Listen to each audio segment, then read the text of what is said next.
তো গাইস দেখো কপাল খারাপ কাকে বলে। আজকে যেই মন্দিরে যাচ্ছি প্রভুর দর্শন করতে সেই মন্দিরই বন্ধ। আমরা ভেবেছিলাম হয়তো এই মন্দিরটা খোলা থাকবে। তো গাইস আমরা রেডি হয়ে গেছি আর আজকে যাবো আজকে যে গৌরিয়া মাঠের লাস্ট মেলা, ভাঙা মেলা। তো যেহেতু কালকে আমরা গৌরিয়া মাঠে যাইনি, তো আজকে যাবো। এই যে মা, ধ্রুব আর বাবা গেছে ছাদের দরজা দিতে। তো চলো তোমাদের আজকে দেখাবো গৌরিয়া মাঠের মেলাটা, কারণ আমরা তো মেলা চলাকালীন গৌরিয়া মাঠের ভেতরে যাইনি, আজকে প্রথম যাবো। এটা হচ্ছে আমাদের এখানকার রাধাকৃষ্ণ মন্দির। এটা কলাতলায় আছে আর আমরা প্রথমে এই মন্দিরেই চলে এসেছিলাম।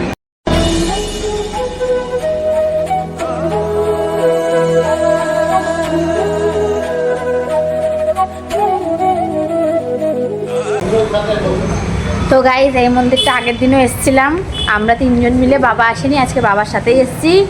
আর আগের দিন মন্দিরটা বন্ধ ছিল, পাঠ হচ্ছিল। এখনো মনে হয় মন্দিরটা বন্ধ আছে। এবার দেখি ভগবান যদি চাই দর্শন করতে পারবো, নাহলে দর্শন করতে পারবো না। কি করবো? বন্ধ করছে, এই দেখো বন্ধ করছে বলে যে বাবা মা দৌড়ে দৌড়ে যাচ্ছে।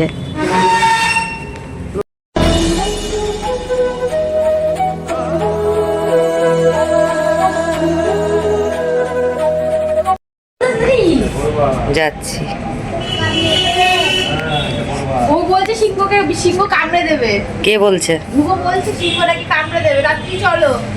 সিংহ কামড়ে দেবে? হ্যাঁ, মন্দিরে কামড়ে দেবে। এইভাবে।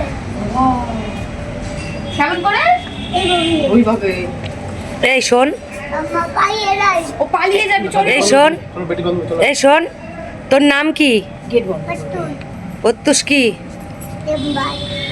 দেবনাথ।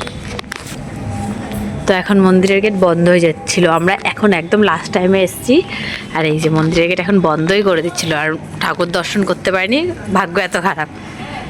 তো গাইজ এই যে গৌরিয়া মঠে চলে এসেছি আর এখানে এসে দেখি অনেক ভিড়। আর জানতে পারলাম মেলা আজকে নয়, আগামী দিন শেষ হবে। তবু আজকে অনেক দোকানপাট বন্ধ হয়ে গেছিলো, মানে হাফ মেলা ছিল আর হাফ মেলা নেই। তো গাইজ দেখো কপাল খারাপ কাকে বলে। আজকে যেই মন্দিরে যাচ্ছি প্রভুর দর্শন করতে সেই মন্দিরই বন্ধ। আমরা ভেবেছিলাম হয়তো এই মন্দিরটা খোলা থাকবে গৌরিয়া মঠের, এটাতে এসে দেখি এটাও বন্ধ। আর এটা এত সুন্দর করে সাজিয়েছে, আমরা যেহেতু মেলার কদিন যাইনি, আজকে গেছিলাম। আজকে সাজানোটা দেখেই মনটা ভরে গেল, কিন্তু এমন কপাল খারাপ যে আজকে আর গোবিন্দ দর্শনই করতে পারলাম না। এই যে আমার ধ্রুবর যেখানে যাবে সেখানে গিয়ে উৎপাত শুরু। মন্দিরে এসে ওর দৌড়াদৌড়ি, উৎপাত, ছুটোছুটি সব শুরু। এই যে ওর নাম্মাইকে দৌড় করে বেড়াচ্ছে। তো গাইজ আমরা এখন যাচ্ছি গৌরিয়া মঠের দোতলায়।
যে আমরা বাড়ি যাওয়ার জন্য এখন মন্দির থেকে বের হলাম।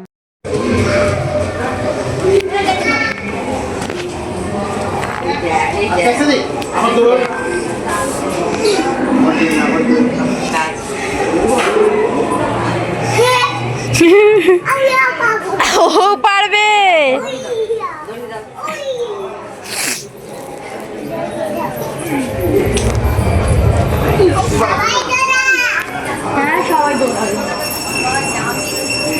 গাইজ আমি আগেও গৌরিয়া মঠে এসেছি, কিন্তু এগুলো আমি আজকে প্রথম দেখলাম। আগে কখনো গৌরিয়া মঠে গিয়ে এই সাইডে যাইনি, তাই দেখিনি। তো গাইজ দেখো, মেলায় চারিদিকে শুধু জিলেপি, গজা আর কত রকম যে মিষ্টি খাবার বিক্রি হচ্ছে। সব এখানে শুধু জিলেপি আর গজারই দোকান। কেমন খেতে? আইসক্রিম খেতে কেমন? ধ্রুব জোরে বল, ওইখানে বল, গাইজকে বল কেমন খেতে। খুবই দারুণ, আইসক্রিমটা ভালোই লাগে।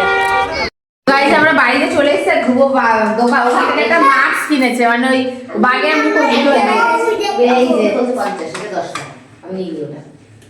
এই যে মাস্ক পরেছে, এবার বউ দেখাচ্ছে, ওই ভয় দেখাচ্ছে, সেই যে ভয় দেখাবো। এই বেলুন কিনেছে, একটা মাস্ক কিনেছে, এসেই বাড়িতে মাস্ক পরে ভয় দেখাচ্ছে। এই যে গাইসকে দেখো, আস্তে আস্তে এটা উড়বে না, এটা এমনি, এটা গ্যাস বেলুন না, উড়বে না। তো গাইস মেলা থেকে চলে এসেছি, এখন বাজে হয়তো 9:30 মতো, না 9:30 বাজে। আর যারা যারা এখন আমাদের চ্যানেলটাকে সাবস্ক্রাইব করে অবশ্যই সাবস্ক্রাইব করে দিও, লাইক কমেন্ট আর বন্ধুদের সাথে অনেক অনেক শেয়ার করে দিও। আর আজকের মতো ভিডিওটা এখানে শেষ করছি।